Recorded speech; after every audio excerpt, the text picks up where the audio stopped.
Hello REBBL! My name is Hargrim and I'll be covering Season 10 Division 4 for this league. With me we have... Well, I'm Hindus. You might also know me as the Puffin. Some of you I've made recaps before, so sure this will be fun. Yeah, and to me this is, as a new player here, this looks like an interesting division nonetheless. So let's just get right into it with the Orc team, coached by Philbo Baggins. Give me a second. There we go. It looks to me like it's a pretty good setup. He's been really lucky with his stat increases. Strength once on a blitzer, twice on a lineman. Guard everywhere, mighty blow everywhere. It's just, yeah. You know, stuff orcs tend to get. Yeah. Now, Pretty there are typical. quite a few really decent orcs in here. Yeah. You really can't complain about. Yeah. I'm not sure on Earl Reaper of Overwatch, I would have gone for the second strength increase, because that's a big TV increase. And it's not really necessary, considering the fact that you have 4 Blackhawks already with strength 4 and a Blitzer. I mean, at some point you just embrace the bloat. You go with the team, because will it really matter if you give up, say, 200k or 150k? The opponent will get the wizard anyway. And Yeah. what else are you really getting? Look at him as the ball carrier, for example, a strength 5 block ball carrier. That's quite hard to deal with. And it leaves the blitzers to do their other stuff they rather want to do than carrying the ball. Yeah. I mean, if he were to... And he got the AG increase. Or, yeah, AG. So he's basically nigh indestructible as a ball carrier. So if he got dodge, that would basically be it. To me, at least. Yeah, this team has been around for quite a few seasons. Last season they didn't do exactly great, as you might also see if you look at the team motto. Let's not die this season, eh? Always a good motto. That's a good team motto. That's a good team motto. And he's got the dirty player on 2 linemen, which, I mean, it's good. Pretty standard, I'm assuming. Yeah, one dirty player is probably more standard than 2, but definitely can go with 2 if you like to foul. Which The one thing I'm missing a little bit is more guard. Like, only 2 guard for an orc team is quite low. Yeah. Sure, you are quite strong. You have 5 strength 4 players and 1 strength 5 player, but a little more guard probably still wouldn't hurt. the guard would probably make the team stronger, and probably be able to hold on to the ball a little better, rather than just have the with so few guard players. And the frenzy on the Blackhawk, Duke Cornelius, it's interesting because I've never seen Blackhawks take frenzy. Yeah, it's not a typical thing you would see. You usually see things like stand firm, so more in that direction. That would have made sense to me more as well, to take something like stand firm. I mean, personally, I'm not the biggest fan of frenzy, especially on slow players like the Black Orc, but it can allow you to get more blocks in. The problem here I see is that you will have a hard time making sure you'll get another 2 dice after the first one, especially with the little guard you have. But you have to also consider that might be a relic from an older season where he had more guard and could use it better. Yeah, because I don't know what the reroll or rerolling rules are for REBBL. Yeah, you can keep your team as long as you want. Oh, okay. That makes everything a lot easier. You don't have to, but you can keep them as long as you want. Yeah. But to me, this seems like a pretty solid team. I'm looking forward to seeing what it's able to do, how well it will perform in this division. I'd say this team will do quite well against control bash matchups. They might struggle against claw or a good edgy team, but they should have most of the tools they need. They should be able to draw in some wins from this division. And maybe even not die, but that's still in the... That's still a maybe. we can't promise that. It is Blood Bowl after all. Right. Next team is the Necromantic team, coached by Chubstep. Now, what you need to know about Chubstep, anytime he says something to you, you just tell him to shut up. No, That's how it works. duly noted then. Duly noted. So he's basically got the standard build on the werewolves, except Mighty Blow. Which to me is very weird. I mean, Mighty Blow is a double, so he just got unlucky with the levels. Oh, I didn't know it was a double on the werewolves. You learn things every day. Yeah. Okay, yeah, so it makes sense that he hasn't got it then. But still, it's a bit rough to not roll the doubles on them, because it just makes those werewolves so much more deadly when they have that Mighty Blow. Yeah, the problem is, it also feels really bad to retire a level 5 player just to get the chance to roll doubles on him. Yeah. It would suck if he had to do that. Which explains why he hasn't. But the thing that I'm noticing is that both of them have dodge. Yeah, that's pretty normal, I'd say. Yeah. Which it makes it hard to take down those key killing pieces, which, you know, everyone will be targeting. I mean, at this team, I'd probably more view them as the utility killers rather than the actual killer, because the actual killer is clearly Kermit the Frog. He does the blitzing. Yeah. Also, the names. I love the names. I can't not love it. Yeah, he certainly put some thought into his naming scheme, and that's always appreciated. Yeah. It always makes the team a lot more fun to play against when they put a lot of effort into their players, and it also means that for the player behind, the coach behind the team, whenever they lose a player, they feel a little worse about it. I mean, on teams like Necro, where you can pick up opponents' players as Pokemons, it always feels a little bit weird when you then have the random guy called Walter. Walter the zombie. Yeah. But I like the theme, and the team certainly has tools. They have two great flesh golems and a great white. The wolves aren't bad, but also not exactly extraordinary. Like in REBBL, we have a lot of strength wolves or pomp wolves.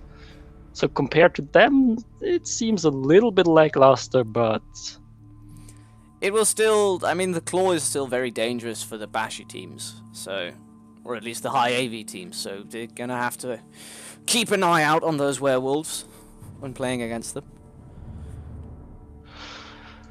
Yeah, Chubstep, his team has also been around for a while. I think he brought it up from the Rookie League, and it's now his second season in REBBL itself.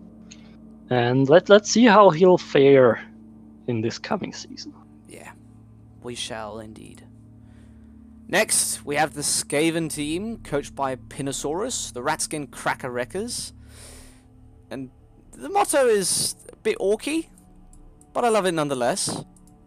Now, the first thing I notice about this team is it's missing players. I mean, is it? Well, I think the team has everything it needs. It does, but I've played Skaven a lot, and to me, he's lacking bench. You know, sometimes you don't really get a choice when your line rats just keep dying. Yeah, there is that. I'm sure he'd love to have a bench, but if you roll low on the winnings and your linemen keep on dying, then you really don't have much of a choice. No. But he is actually missing 2 players. He only has 9 on the team. I mean, at this point, you might as well say I might as well play with loners instead of regular alignments, because at least I don't care about them. Yeah, that is true. Until he has the cash to save up to maybe get to the bench. Yeah. And it's weird that he's lacking a thrower as well. I would usually have taken a thrower as well, just because of that pass.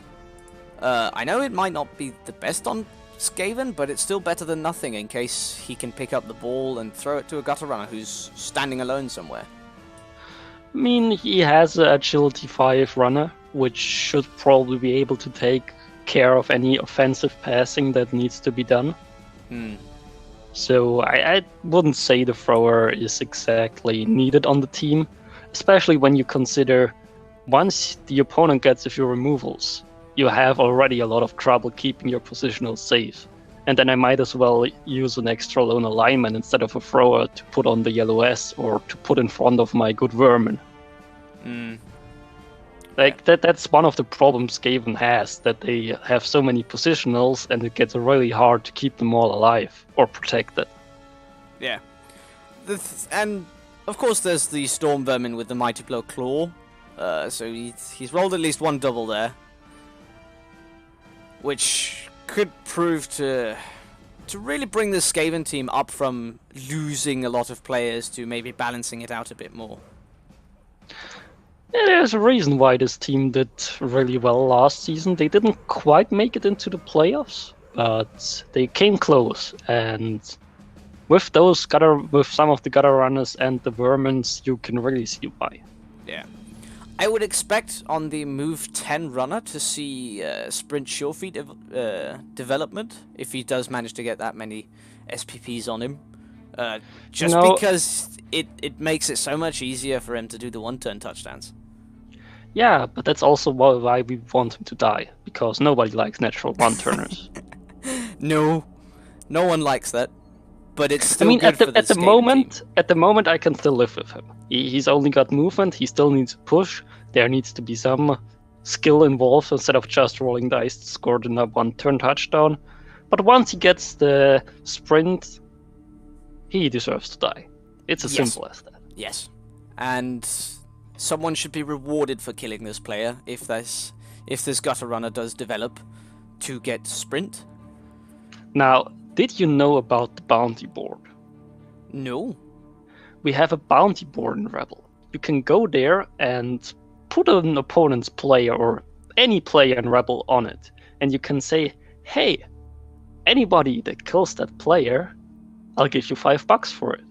Wow, okay. So now, it wouldn't surprise me if a lot of people start putting in bounties on this one. Yeah, I mean, at the moment, who cares? It's only movement 10, it doesn't have sprint, but if I was you or any player in this division, maybe consider it once he gets a few more SPP. Yes, I would have to agree on that one. Alright, we have a Chorf team, coached by Ricky Titan.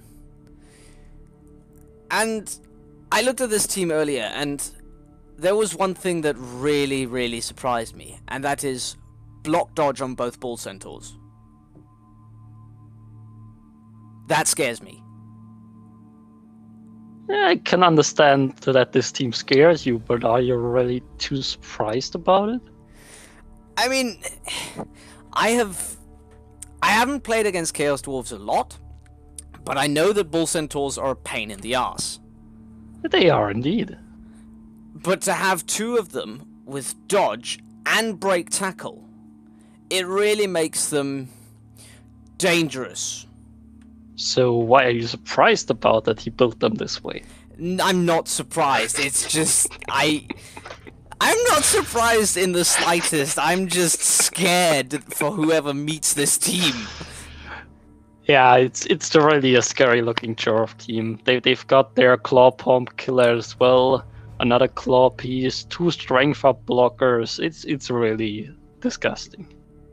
Yeah, this team it certainly looks really nasty. It certainly looks like it's dangerous. I mean, all Chorf teams are dangerous, but this one, yeah, it seems quite developed here. I mean, at least the strength up blocker has a niggle. That's always something nice you can target. And, well, we can always hope this team will just face a certain Chaos team they are in a division when in the first week and they kill each other. Yes. That would be. I think most of the people in this division would like that outcome. Yes, I will have to agree on that one. And then, of course, there's the -1 AG on a blocker, but who really cares about minus AG on a dwarf blocker? Yeah, that's quite the point. Nobody really cares about it. Yeah. I mean, it might come in if he rolls a double, so jump up isn't really an option anymore. Yeah. At least if you want to block with it. But you can go other routes, like Pro, for example. So it really isn't an issue. It's not an issue at all. It seems like he's got a few injuries on the team. The -1 movement Hobgoblin, who then has Dirty Player. And then a Niggle on a Strength 4 blocker, and then the -1 AG. So nothing serious, really, if you ask me. Nah, everything you can live with all of those injuries. No strength busts. Movement busts would probably also hurt on the blockers because 4 is already low, but... Yeah, they're slow. Just like any other dwarf. They don't know how to move their feet. The problem is that he has 2 really nice centaurs who can make up for that. They can really make up for the lack of movement on the rest of the team. And just for, because why not, we have a strength up Hobgoblin. Yeah. Who also has sure hands, so it wouldn't surprise me if he was the ball carrier sometimes. Yeah, it's probably the one picking up the ball. Of course, you probably rather hand off to a bull or even Jorf if you have the opportunity to do so, just to feed them the SPP, because you always prefer positional SPP over Hobgoblin SPP. Yeah. But gradually the second will get a lot better once he gets 4 more SPP to get pickup block. Yeah. And of course there's also the rookie blocker who might want to get a few SPPs. He hasn't really done much by the seams. I mean, there's always that one guy lagging behind, and once he is behind, you hardly do anything with him because he's the guy that gets sacrificed or gets put in for the assist, and you blitz with the important pieces. So it's quite normal that one of the guys is behind. Yeah, that is true. That is true. Next up, we have a Chaos team coached by Drace? I'm just going to assume it's Drace. I apologize if I murdered your name. It's fine. Look at this team and you won't feel sorry anymore. Yeah, okay, I don't feel sorry. I do not feel sorry. Double strength up on a Chaos Warrior. That hurts. That hurts just to look at. He has gotten really lucky with his skill up rolls on those warriors. Now, you have to know about Drace. He had those quite strong Chaos Warriors for a while, for 2 seasons up to now. The problem they have is they really can't hurt stuff. They twin Soimic all day. They just can't keep up with their opponents. Well, that makes up for it then, I guess. Yeah, I think that's okay. Yeah. Especially agility teams probably can just run around the warriors, which is his biggest problem. Yeah. However, the thing that concerns me is, even though he has Blodge on one of his warriors, he has the -1 AV. I think that's fine. Who is really going to be able to target a strength 5 Chaos Warrior? If you position him correctly, their armor value 8 probably shouldn't hurt you too much. But there are always those off chances that someone manages to get a lucky 2-die uphill block off properly. So you're saying you'd retire that guy and get a new Chaos Warrior? I would never say that. I'm just saying it could be game changing. Because AV9 is good, but taking an AV9 player and getting him down to AV8 hurts, especially on as bashy a team as the Chaos. I also remember times when there was a Puffin on this team. He was called Hindus. He died horribly because he got put on the LOS. Sad times. That sounds sad. And then, of course, there's the classic Claw Mighty Blow Beastman. Yeah, the one thing the team really lacks is guard. Yeah. They only have the one guard piece. Like he wants those warriors. Some of them, like Mash, for example, is really close to his next level up. But you always want on those setup positionals. You always want to get them that little more SPP to get them some actually useful skills. Yeah, that is true. But there is a lack of guard, and of course there's two beastmen with dodge, which, you know, is good because they're the ball carriers and one of them is the dodger. Might be a little bit surprised on a player like Rizana. You might have expected wrestle instead of block, just to make him a much better sacker. Yeah. But he might just give his strength 6 Chaos Warrior break tackle and let him cage dive. Yeah. It'll be interesting to watch this team develop as well, because it seems like it's a nasty team. Yeah, it's always entertaining when you watch Strays after the game where he complains that his players couldn't hurt stuff and he lost again. It sounds a lot like me when I played Dwarves. We all have those days. Strays just seems to have them a little more often than other people. But, you know, isn't that really what he deserves with those Chaos Warriors? I think it's... With this team, he definitely deserves it. We Trace, all love Trace, Trace. I don't know you, but your team speaks for you. Alright. Next up, we have a Kislev Circus team. And there is a player called Tony Ya on this team. Yeah. Do you know what he really likes to roll for level ups? 1 or doubles by the... Well, no, sorry, 11s by the seams. Yeah, he rolled 4 of them for level ups. He rolled 4. Okay. Yeah, he wants to be a Agility 7 lineman.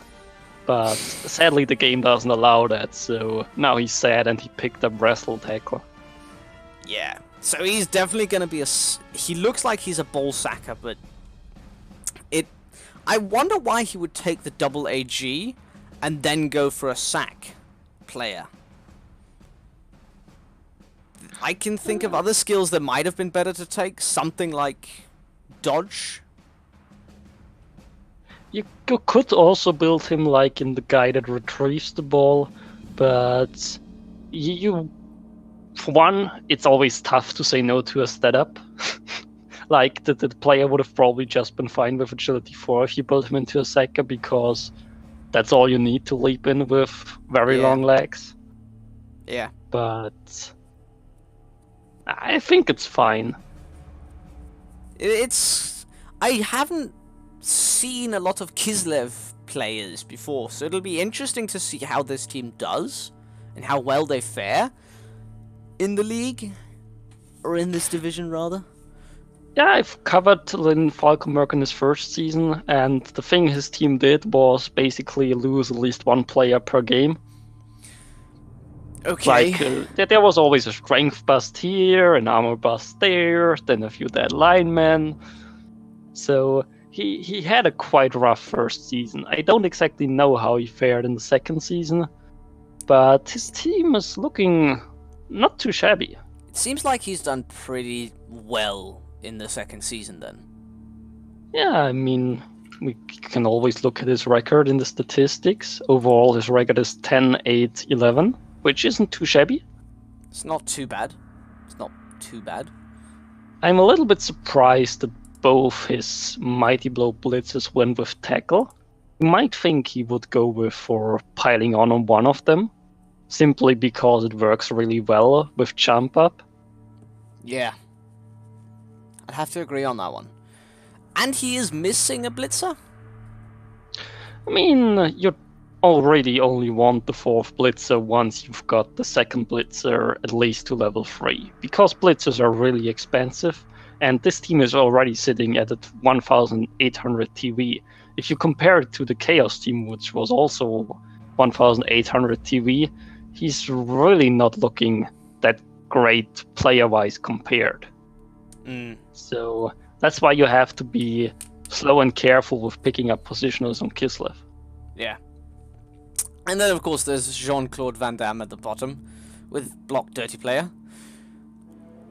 I feel like that's an insult to Van Damme, but that might just be me. Well, he's still alive, so he has to be doing well on the team. Yeah. So I mean, I guess I like the theme overall. It's well thought out. I mean, I don't know half the guys, but yeah, neither do I'm sure they fit the theme. It'll be fine. It'll be a bunch of humans jumping around everywhere. I mean, probably. Let's just hope they will actually be able to do the jumps, because besides the catchers and Tony Yao, you're praying to the 3+ gods to... You're literally praying to Nuffle that nothing goes wrong, which it guaranteedly will. Yeah, well, what could go wrong on a Kislev team? Nothing could go wrong when you go for loops. Nothing at all. Absolutely nothing. It'll be fine. Alright. It's always nice to see a Kislev team in Division. It really makes the Division more diverse and entertaining if you don't always play Bash teams or Elves. It's something different. Yeah, it's the same with humans, really, because humans are just not really good at anything other than dying and rolling 3+, which aren't 3+, which are 2+. Well, instead of rolling 3s, you roll 2s. And fail. And spend rerolls. Yeah, the failing part is the most important, especially when they are playing me. Next up, we have a Nurgle team, coached by Glorion. I mean, pretty standard. Pretty standard. Yeah, he has some nicely developed Nurgle warriors. Really can't complain about those. Nope. A nice Beast of Nurgle, stand firm guard, or really all the Beast of Nurgle needs. Pretty much, yeah. He has a really nice killer. Now, going with Jump Up before Mighty Blow and Pylon was a great decision, but now we've reached the point where the player is really, really scary. He is incredibly scary. However, whoever's playing him in the first match is going to be very happy because he won't be in the game. Ah, that's always good. Yeah, it's always good for the first player. The second player, not so much. Now, what's concerning me is that there's a Rodder named Novice number 23. Does this mean we went through 22 other Rodders before we got to him? Yeah. And of course then he has Rotter number 16. Or Novice 16. So at least 21 of them have either died or been fired or something. And that's only the ones that actually got hired and not been picked up by killing stuff. Yep. Or maybe he just killed, maybe he killed a red team where all the linemen were called Novice. It could be that too. It certainly makes sense. Because if there's one thing we can all agree upon, it is that Skaven are good at dying.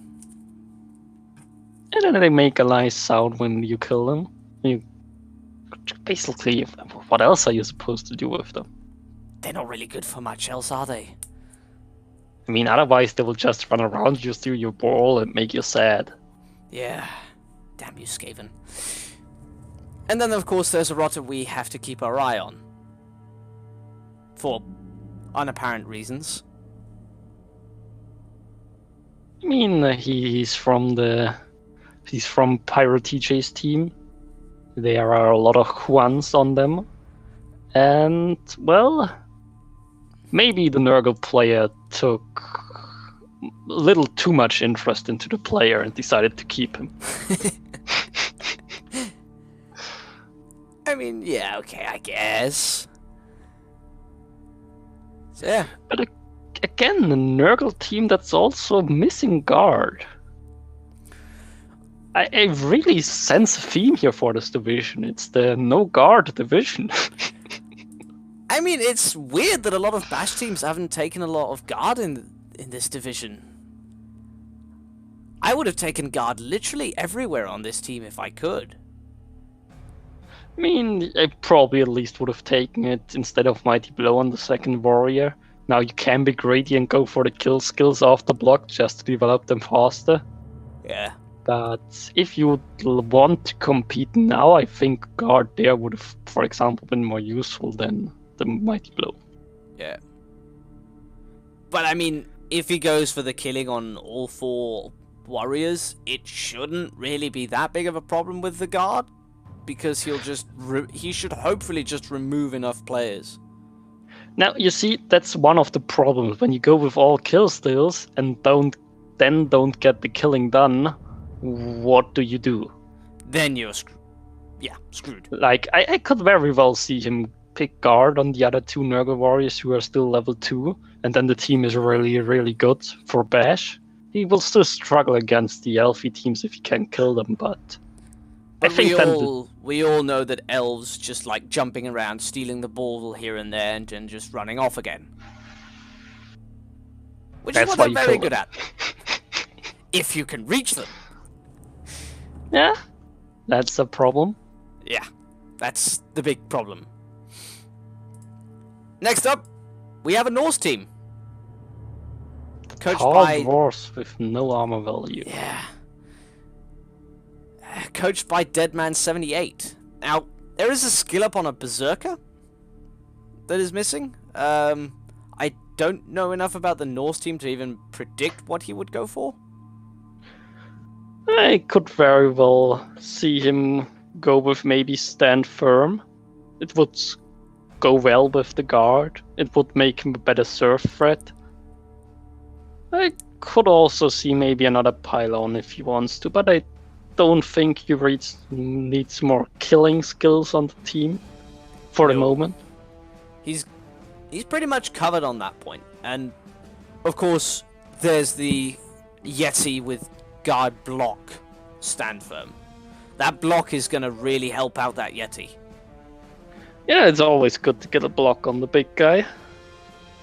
Yeah. But especially on a big guy with Claw Mighty Blow. Yeah, I think he's done a lot of work in the first and second season of the team. Certainly seems like it on the skill ups. He's really like the star blitzer on the team, I believe. He's the one doing all the blitzing, and Harald 3R, I totally butchered that name, but I don't really care. He's clearly the ball carrier who does all the scoring. Who just runs around, being irritating with his block, dodge, sidestep. He's also really good at getting MVPs. 5 MVPs out of 28 games isn't too shabby. That's really good stats. So no, it doesn't surprise me then that he's gotten so high up in levels. And do you notice what's still missing on the team, like on all the other teams in this division? A little more guard. There's not enough guard. For a bashy team that is squishy, there's not enough guard. To be fair, Norse have actually a really hard time getting guard because you can get it on the linemen without a double. So I think the team will do a lot better once the Wolf levels and you just have a little bit more utility to yourself. Yeah. But so we're gonna hope that some of the linemen start rolling doubles so that this team might survive a little better. We will see how it does. Norse are always like either they kill you or you kill them. Like they are very much. There is no in between. Yeah, the tempo. Like either it goes well for them or it really doesn't go well for them. Yeah. There really isn't much else to say about the team, other than lack of guard. And the missing team motto. That's just inexcusable. Alright. Oh. Yeah. Next up, we have a Camry team. Ooh. Yeah, we are the Undying Kings. At least Thurnlow has a team motto. Yeah, he does, but he isn't really sticking to it too much because I've had that team in my 2 seasons ago as a recapper, and at least Tomb Guardians don't seem to have progressed too much. Like there's a fresh one, it looks to be just Tomb Guardian that kept on dying. Yeah. It's that decay that really sets him over.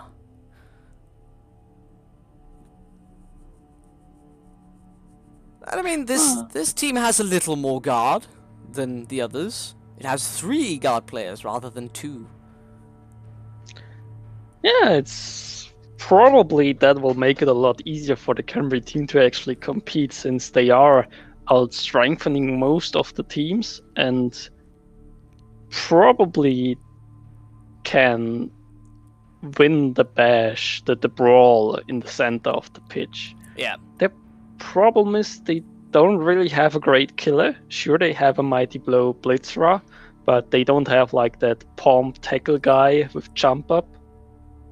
So that might be their problem. I'm also a little bit surprised we see those Blitzers still on quite low SPP numbers. Usually you'd expect like a level 5 Blitzer at this point in their development. Yeah, that's a bit concerning that there aren't that many SPPs on the Blitzers. However, the Throw-Ras have gotten lucky that both of them have got that AG increase. Yeah, you might actually start passing around the ball. You might actually be able to pick it up. Nah, that's a lie. Oh. Camry never pick up the ball. They barely know what a ball is. Then there's, again, 2 dirty players. Which... I think this division might foul a fair bit from what I've seen so far. Like, everybody has the 1 or 2 dirty players. Everyone has it. There's at least 1 on each team, so I would assume that everyone's going to be fouling a bit. If not a lot. And I mean, we can always enjoy some good fouls, at least when it's not against you. When it's not against oneself, it's fine. Because we, the audience, love blood and death on the pitch. I can't complain about some blood on the pitch. No, absolutely not. Alright, next up, we have another Orc team. Coached by Powad. Again, sorry for butchering your name. Ah, that's what we do over here. Yeah. Just go with the flow and stop excusing yourself. Yeah. Now, this team has a lot of guard. And by a lot, I mean nearly every player has guard. And I think that will come in really handy for them in this division, which is quite bash heavy. This team is going to be annoying for everyone. Because the only players that don't have guard is a single Black Orc and the Troll. But the thing that's the most surprising to me is that thrower. You don't see throwers like that often. No.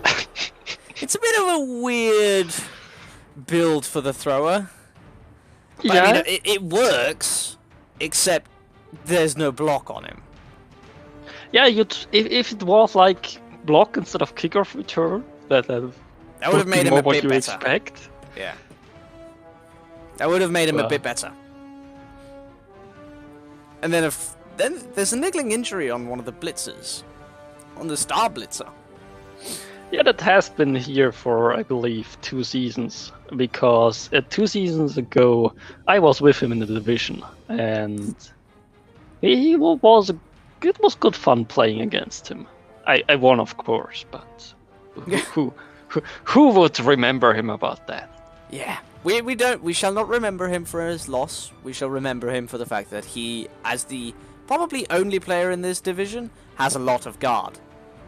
Yeah, that actually makes him one of my favorites, my dark horse to make it far in this division. He should develop and win. I believe that he will win a lot of matches this season. Just because of the sheer amount of guard that's on here. And that, people, is how you cast a curse a guy and kill his team.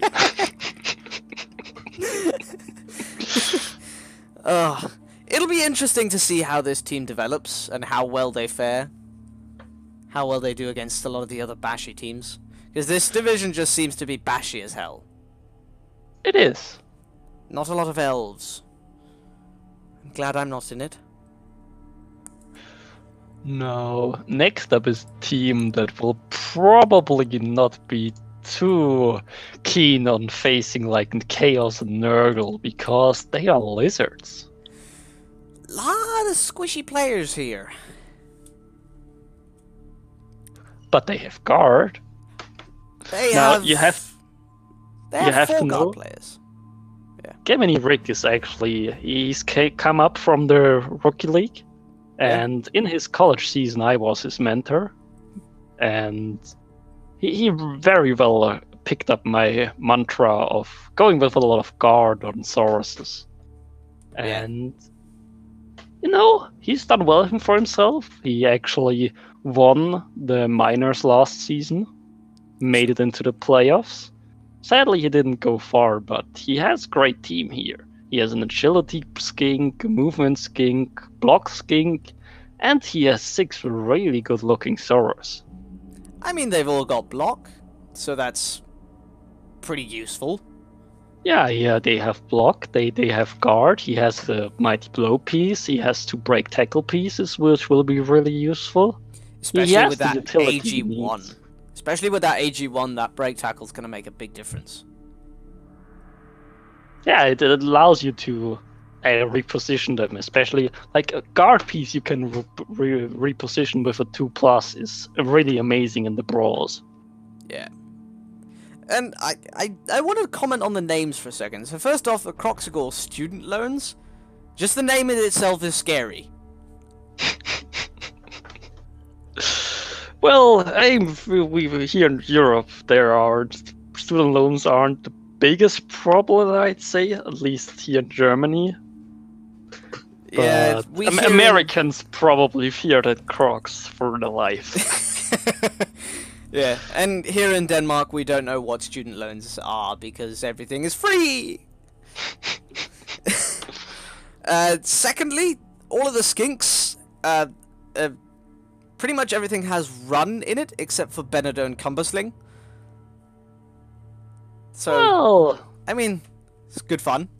Good fun. Like, the fastest guy of the bunch, he doesn't have run in them. Yeah, that's a bit odd, but we will live with it. And then there's the Saurus. All of them which have names of proteins, which are used, or enzymes rather, that are used when genetically modifying organisms. Except for the one called CRISPR. Yeah, but that's CRISPR-Cas might also be a method known to you if you are interested in that kind of field. Yeah. It's also used for the genetic modification, so yeah, you can really appreciate it if you're a little bit into the biology field. I think a lot of biology people would love this team.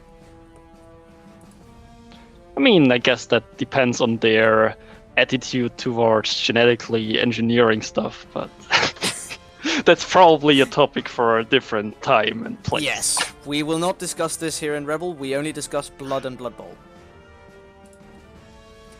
Alright, next up is a Bretonian team, coached by Cyberknight, and with a motto that I really love, Praise the Sun, which, as all of us Dark Souls players know, is from Knight Solaire in the first game, who is our Lord and Savior. But looking at the team, Bretonians aren't really my area of expertise, so I wouldn't exactly know what good skill ups and bad skill ups on them. It's a really good team, especially if you consider like that's also a team I covered in my recaps 2 seasons ago. And at one point they had like 2 blitzers and 2 blockers and a few linemen, and that was it, because the team kept on getting horribly mangled. So I'm actually really impressed with Cyberknight sticking with his team and rebuilding to quite a good team it is right now. It certainly looks like a pretty good team. And the thing that really annoys me when playing against Bretonia is there's so much fend. The weakest players have one of the most annoying skills. You see, that's why you kill them when you get to punch them, so you don't have to punch them again. Yeah. And then, of course, there's the double stand firm on the blockers with wrestle. Yeah, especially Patrick is a great piece. Yeah, with the strength Really, 4. basically blotch on every blitzer and the blocker. Like, Yeah. expect the killer, but this team is really annoying to play against. And you might also notice they have quite a bit of guard. It's And 5 in combination with the Dauntless, I think they will have great time against like the strong Chaos team, for example, or the Nurgle, where they can really use the lack of guard on their team to their advantage, because they will have such an easy time getting those 2 dices on the good pieces. That is true. And of course, then there's the wrestle on the blockers, which could prove handy against all of those block pieces. Yeah, and then you have the dirty players to abuse the people you've wrestled to the ground. Step on their face, that kind of thing. And besides, they're just peasants. Who cares? If they die, they die. I mean, Meat Boy Sven would probably disagree, but it's generally the twist you have in the team like Brett's. Yeah. Just throw them in the meat grinder and use your positionals to do stuff. Cross your fingers that they don't get murdered. And if they do, meh, they're cheap. Just get new ones. Just buy a new one. Alright, then we have the second to last team, which is a Skaven team. Now, the team motto is Death 6, Retired 4. So, we will see if that changes throughout the season. Now, did you watch the REBBL playoffs this season? I did not know. You have to know, Skytalen made a really deep run as a fresh team. Okay. He managed to get, I believe it was this, into the semifinals of REBBL. And much thanks towards a certain player, you might spot him on the team, he really stands out. I mean, I'm not sure which one it is. Now, you might, if you give a little hint, he's got, if you would describe him, you'd use the word natural and one-turner and agility. Oh no! Oh no! Oh That's dear. the player that carried him through the playoffs, one-turning away at every opportunity. Now, there's a player that I want to see dead. Because that player is too nasty. Whoa, that's not cool to watch Franz Lover Maria. Why does he deserve this? That's so much hate for no reason at all. Yeah, so much hate. And the sad thing is that Franz's niece Emma is missing next game. Poor old niece. Let's hope she isn't niggled. Yeah. No, she's only, I mean, she'll be. Just a miss next game. She'll be fine. The thing that scares me, well, not scares me, but there's a minus AV on a Skaven lineman. Well, he's the dirty player. You keep him in the back, you use him to foul, and he gets sent off anyway. So you don't really mind the aim of value 7 too much, at least until you get another one. Yeah. There's also the -1 movement gutter runner. He's the ball retriever. Sure, it's not great that he's got movement busted, but you'll live with it. I mean, he should do okay. It's still movement 8. He's still fast. And he's got the big hand and sure hands. So he'll be picking it up on 2+ with a reroll. Natural reroll, rather. Really can't complain about the gutter runners. The vermins are lacking a little bit behind. But yeah, not a lot of SPPs on them. You take some damage in a deep playoff run, especially as a Skaven team. Yeah.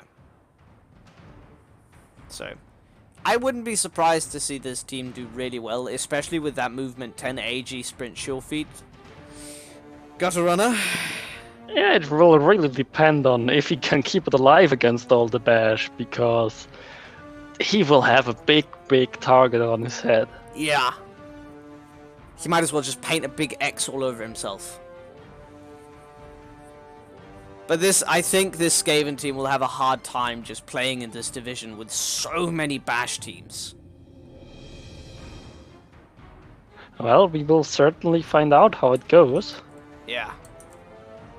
Alright, and finally, we have Jimmy Fantastic's team, Team Fantastic.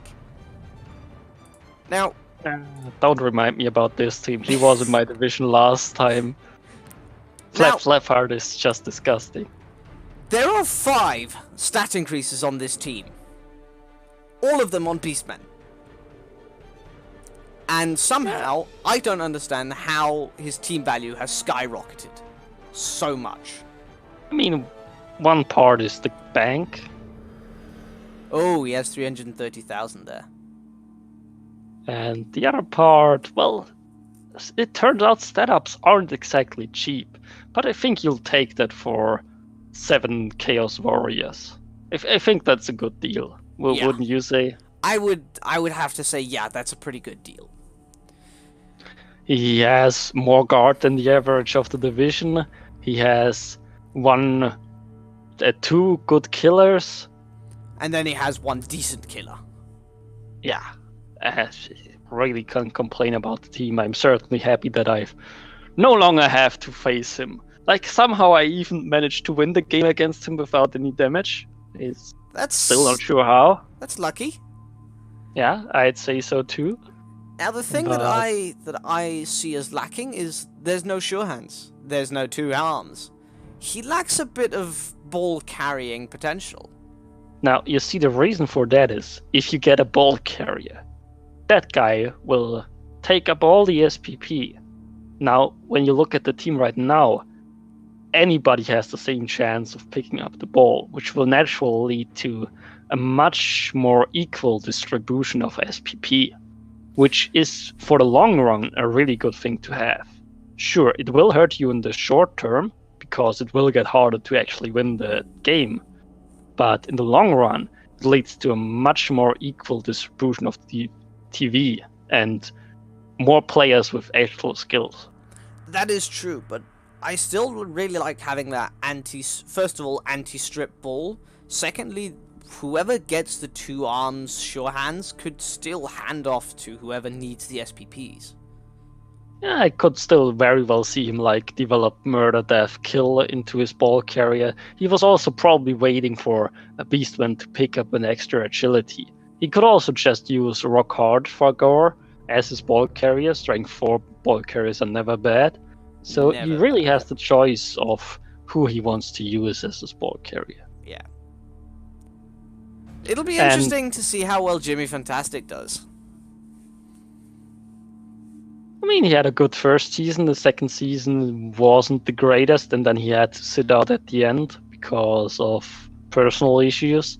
And now he's back stronger, meaner, and better than ever. So I'd expect him with this. He certainly will have the strength and guard advantage in almost every game. Yeah. And he has Claw Pump. So he will do really well on the division of Bash if he gets a little lucky on the injury dice. He at least has a lot of potential to take out a lot of key players on opposing teams. Unlike others. And he has some guard. He has more guard than average! It makes me so happy to see that there are quite a bit of guard on some of these teams. Well, that pretty much covers it for Division 4. It will be interesting to see how well all of these teams develop, how well the matches fare, who dies as well, and I am quite happy that this is one of the divisions that I'll be covering. Yeah, I mean, I'll only be here for the first recap. Yeah. Because I've actually got my own division. But let's see. Who would you I have two questions. The first one is, who do you think will actually win the division? And the second question is, who would you like to see to win the division? I really like... Oh, I've already forgotten. It was the Orc team. The second Orc team with all of the guard. I think that they will do really well in this division. Just because they have so much guard.